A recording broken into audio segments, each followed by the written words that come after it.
All right, guys. So welcome to the Momentum Learning AP Biology Exam Prep Open House.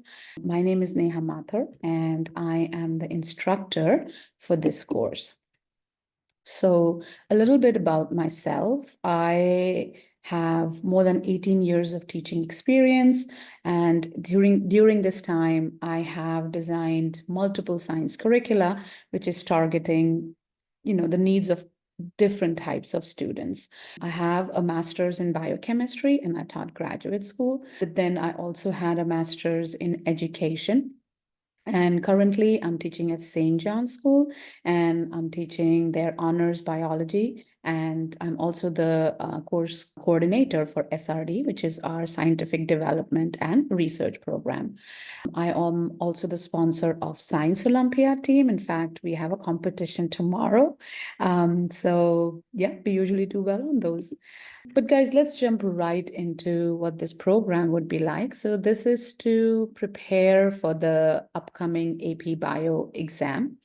Quickly, this is an online format, and the timings will be 12 to 2 p.m.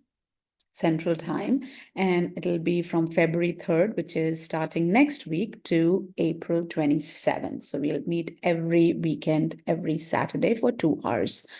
The prerequisite is, of course, you should be taking AP Biology, and so it helps. So let me go a little bit into the class description. Guys, AP Bio is very different from biology. Of course, you are required to know the concepts. That's, of course, the first thing you need to know, but you're also required to apply it. In fact, one of the main things that challenge students is they don't, in their freshman biology or their pre-AP course, they are learning, they are building those foundational knowledge which is required. But at the AP level, the idea is that you already know a lot of it and now you can apply it. And so now students are required to cultivate that understanding of biology, and they are assessed through multiple things. They have these required labs, which are, some of them are pretty intense, that go for days. But more importantly, it's the analytical data analysis skill, along with connecting what you have learned theoretically together. So in the class, I'll go over a little bit about the format, but your weekly homework will be assigned. And I know you guys taking AP Bio or, as a upperclassman, you already have a lot of work. But again, the homework will require at least 45 to 90 minutes to complete. Usually the one that I give is, these are multiple choice questions, but these are much more intense, in-depth reading like AP Biology requires. How long is the AP exam? So let me go over a little bit of format. I know you might be aware, but just quickly, it has 2 sections. And the first is the multiple choice grid and quantitative questions. So multiple choices are theoretical, but there are some formula. You will be given a formula sheet, but you will be doing some quantitative sections. And of course, there is the free response section.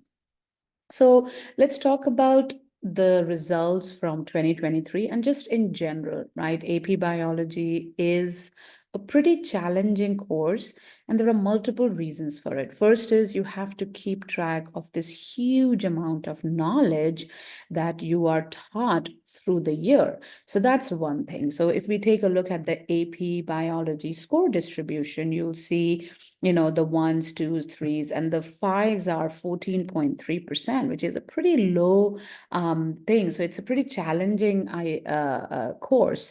And so, but again, challenging doesn't mean that it cannot be attained. There is a certain way that you do it, so you can get that 3 and above on the AP course. So let's talk about the format of the exam. The AP Bio it has 2 sections. The multiple choice section, which is 1 hour, 30 minutes, has about 60 questions, 50% of your total scores. And guys, this is mainly, of course, your concepts, the theoretical knowledge, but visual representation is a big thing. There'll be charts, there'll be graphs, there'll be diagrams based on the different concepts. So if you studied a theory, then they will give it to you in a different format. Data analysis is a big idea. They will give you multiple charts and data table, and you have to kind of read all of them and try to make your answer from it. Statistical test and data analysis is huge. That's pretty important in AP Bio. There's a lot of mathematical component. Practically every unit has some math involved in it. But the free response section, which is also 1 hour, 30 minutes, is another 50% of your score. The free response questions has multiple sections. We have two long free response questions. These are based, experimental based. They are based on some sort of lab that you have done. And so there's definitely data analysis. We do chi-square, we do different types of statistics, analysis, error bars, understanding, making graphs, and then understanding them. All of that requires data analysis. And then you have other 4 short free response questions that require either paragraphs based on the thing. They are more theoretical. And again, it helps if you know how to describe, explain, predict, justify. So AP Bio uses these very important core words, and they usually, and when we'll go over the class, I'll show you some of the free responses where they kind of bold them so that each word means something. So if they want describe, then there is a different thing. If they want to explain, justify, predict, they all have different meanings and they are looking for different answers. The exam date this year is May 16, and so that's the whole idea. Let's go over the topics. So if we break down the topics, these are the main units that we have. There are 8 main units in chemistry of life. We start with this, which is the biochemistry unit, and we start with organic, inorganic chemistry. Now, this is where your chemistry base comes into it helps. So you talk about structure and function of properties. We talk about inorganic chemistry, organic chemistry. And so if you've taken chemistry as a 10th grader, as a sophomore, it really helps because it comes back. So this unit is definitely built up on that. And I'll be honest, students do struggle with this because it's also a very abstract and unit where they're giving you a diagram and they're trying to understand, do you understand how this chemical factor, this form of a chemical compound changes its functionality? So that's the big theme in this unit. And we also then go into the organic part where we talk about different macromolecules that make up life. So this is kind of like we say the basis of biology is chemistry. So we start with that chemical aspect. Once we have made that base, we jump right into biology and we start the biology section with cells. And we talk about cells is where we say that life has started. So the cellular components is where we start from. So cells, again, some basic 9th grade or pre-AP bio information, which is prokaryotes, eukaryotes, just the theoretical knowledge. But where we add on is how do cells interact with their environment? What is the cell membrane structure and function? Again, the biochemistry comes back. You have to see how the chemical structure changes the function of anything that we are talking about. And then we talk about regulatory mechanisms, compartmentalization, and so on. From there, we build up on cells and we go into cellular energetics, which is where how cells get their energy. And this is where we talk about enzymes and ATP and these molecules. But again, the big idea is structure related to function. How are enzymes related to the function? What happens if something goes wrong with it? What are the cellular processes of photosynthesis and cellular respiration? Not just the basic idea, but the minutiae is important. The minute details are where they are talking about. If I change this enzyme, how will it change? If I change a reactant, what will be the effect? So we are talking about overarching themes over here. The next unit, it's pretty interesting unit, is cell communication. So it kind of feels odd, but cells do communicate with each other to maintain homeostasis, and that's where the cell communication piece comes in. They go over the different ways in which cells communicate, and then one of the main things that happen when cells communicate is cell division, which is cell cycle. So we go into the details of mitosis and meiosis, and that's what leads us to our next unit on heredity, genetics. Mendel's laws, simple genetics, complex genetics. This is where the second semester kind of usually starts from if you were taking AP Bio through the year. So this is where it starts. And then from there, we go into molecular biology, where now you are making this big idea of genes, phenotype, how do observable traits happen, and now you go into the nitty-gritty of molecules that are responsible and how do we create traits. So that's where we talk about gene expression and, more importantly, regulation. That's a pretty big idea in AP Bio. How do we regulate these genes? Then we go on to natural selection. Again, we are now building up. So now we know traits, but how does natural selection or evolution work on these traits? And how does that change the genetic component of a population? And how do we say evolution is happening? And then we have our last section, which is ecology, which is the broadest section. So we're kind of building up. So we started with the small molecules that make up, then we go to cells. How does cell work? How do they make phenotype? How does evolution work to change population? And ultimately we come to the ecosystem level, where we are talking about these overarching themes in which ecology is, or the whole biosphere comes into play. So guys, that was kind of where the whole idea of biology or AP biology is based. One very important thing is all the units are entwined. We can't, even though we have these 8 units, AP Bio requires us to think of, if I started with biochemistry, how does that permeate throughout the rest of the unit? So those connections are very important. And that's where a lot of free response questions, multiple choice questions come in. They kind of connect these overarching units. But let's go on to how do we work? How is our class going to work? So guys, first of all, you will get a link that will help you add you to this class. And so this is kind of like the Canvas main place where you are going to interact. You will have a Zoom ID, and this is where it look like. You will have the code to join the class, and your main class will look something like this. So Zoom is used for all classes. Canvas is used for sharing class materials. I will upload your slides. I will upload all the material. This is where I will ask you to submit your homework. You will be given homework, and then we will have the Canvas invites are sent to the students and not to the parents about 4 to 5 days prior to the start of the class. So when you look at Canvas, this is how it looks like. You will have something like this, guys. You're going to click on modules. And so Canvas is our main way by which we share all the material. Like I said, weekly homework, and then there'll be class material.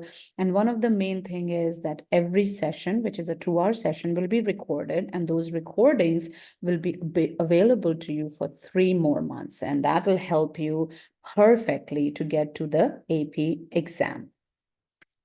All right, so guys, let me show you a little bit about what this Canvas looks like. So this is what my class will look like. And let me go to the modules. So this is what the modules are.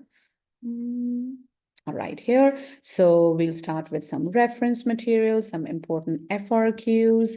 We will then start with week 1. So I will keep updating some of these. This is kind of like what it will look like. I'll write down the heading on what we are doing. So we are completing discussion on scientific method statistics, which is a huge idea.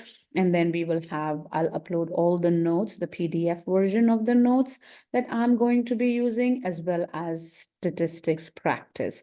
So Usually I lecture and then there is some homework or classwork that you will be doing. We'll discuss the answers and then guys, I'll open up all the keys. Usually I put more practice, so that's completely up to you. If you want to do it or not, I would highly recommend doing as much practice as you can. But guys, a lot of times, let's say I'm lecturing for 45 minutes and then we do classwork for about half an hour. But then a lot of the time, we will definitely do an FRQ question. FRQ is where I feel the more preparation is needed. And so we will definitely spend about half an hour to 45 minutes on FRQs. And I'll give you an FRQ, you will have to work on it, and then I'll go over the answers. So you kind of have an idea how they are understood. And then, of course, you will have some quiz and then so on. So week 2, week 3, and this is where, and of course, every recording will be available to you. So that's kind of the big idea of where we are going with this. So that's the set. Okay, guys, before I move on, any questions?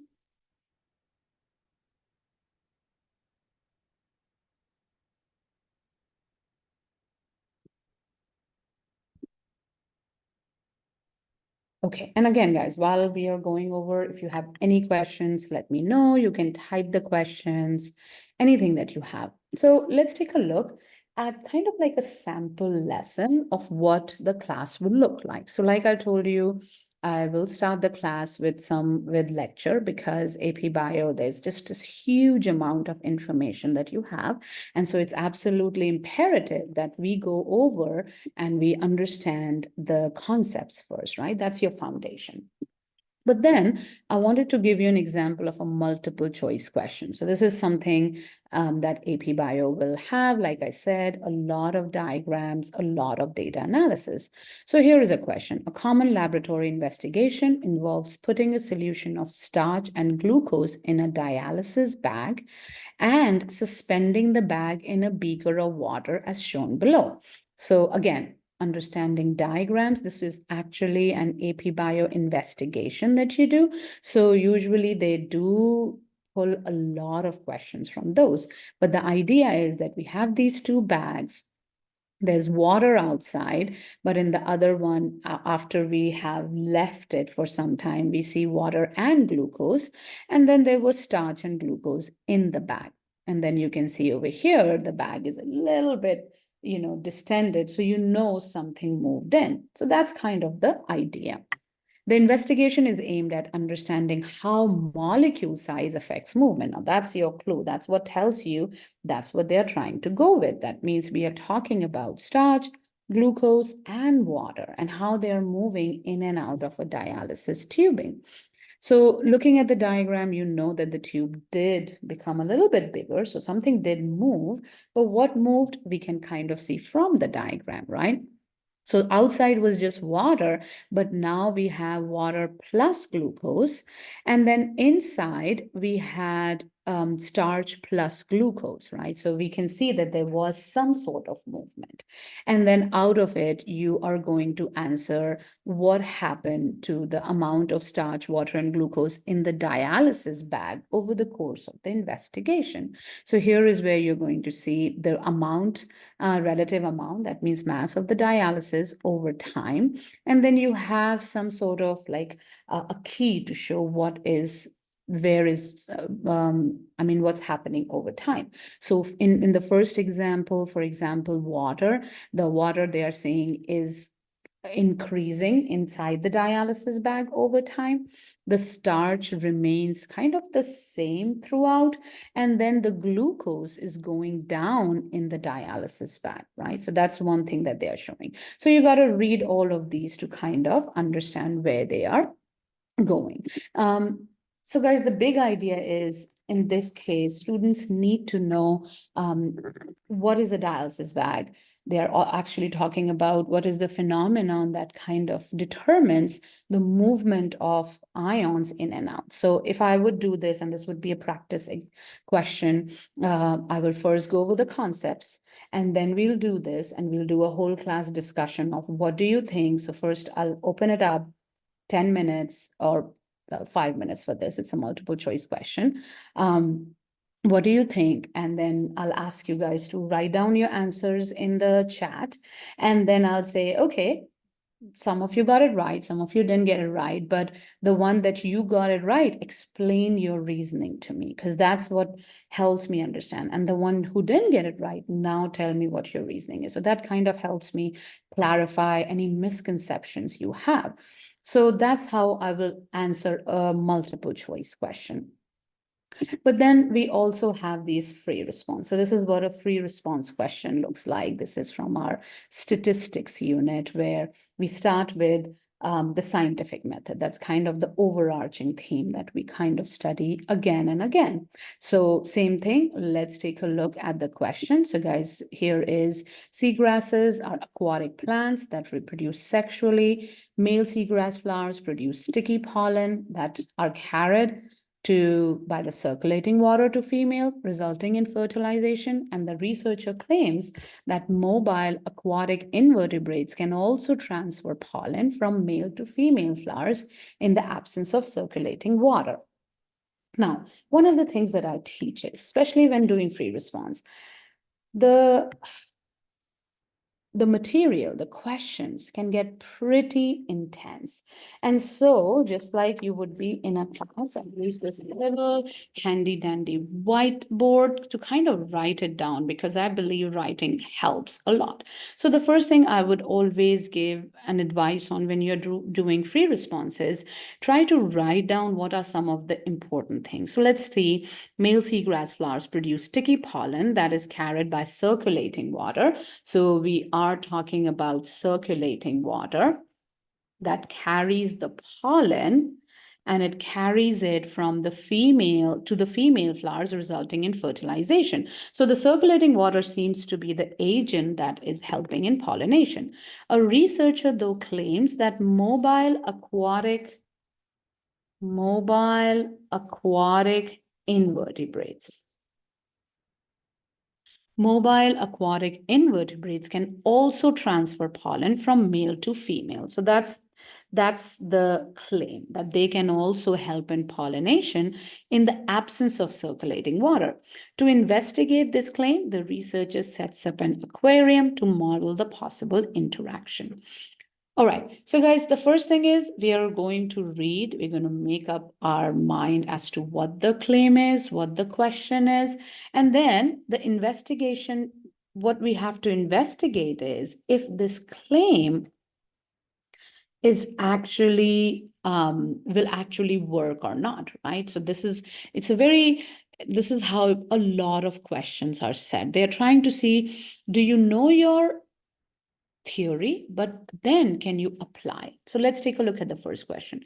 Use the symbols below and the template aquariums to demonstrate the experimental design for testing the researcher's claims. So the first one is asking you to design an experiment to test the claim. Now, what was the claim? The claim was that these mobile aquatic invertebrates can also help in pollination, right? So that draw the appropriate symbols in the negative control. So here are where my theory will come in. You need to know what is a negative control and the experimental aquariums.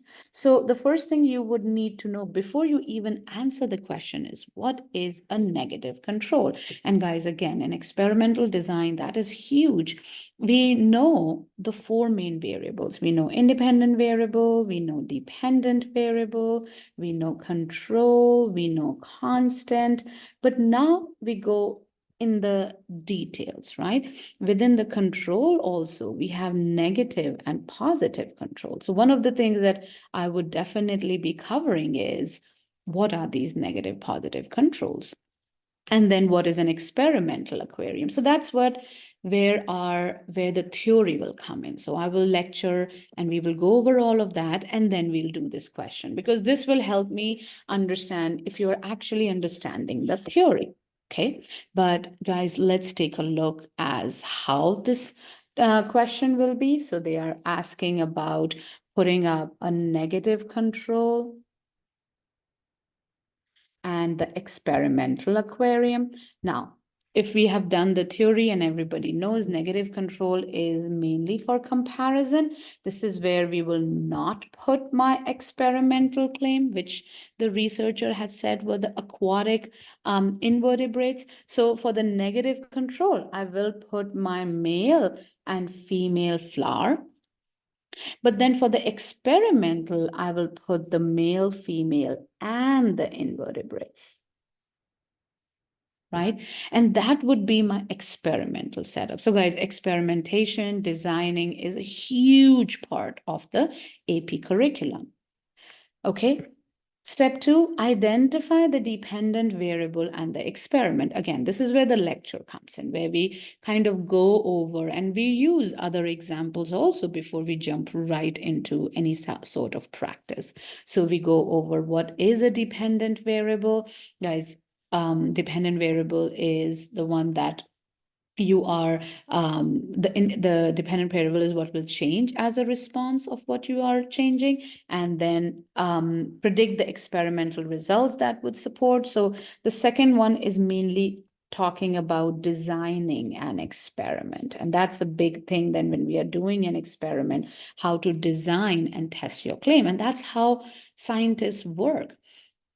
In the next one, they will add something more. They will maybe say, make a graph of it, right? But that's where we will go over. So majority of our time will work on these free response question, which makes up 50% of the thing. So that's, guys, two of the sample questions that I'm trying to show you that we will use when we are working on this thing. So guys, here is another thing that I always do is I show you the rubric just so that you know AP Bio has a very specific way of grading. And so in order for you to understand that, knowing the rubric is great. So once I show you the question, you guys do it, we discuss it, and then I actually ask you to grade yourself using this rubric. So you have an idea and you also know what should I have done more to get a better score on it, right? So this is kind of what the rubric looks like. So guys, these are just some of the sample free response questions that I went over. I went over how the class will look like. Guys, it'll definitely be a fast-paced class because I'm trying to cover all the material in these classes. I also showed you how the setup will look like. But again, guys, any questions that you have?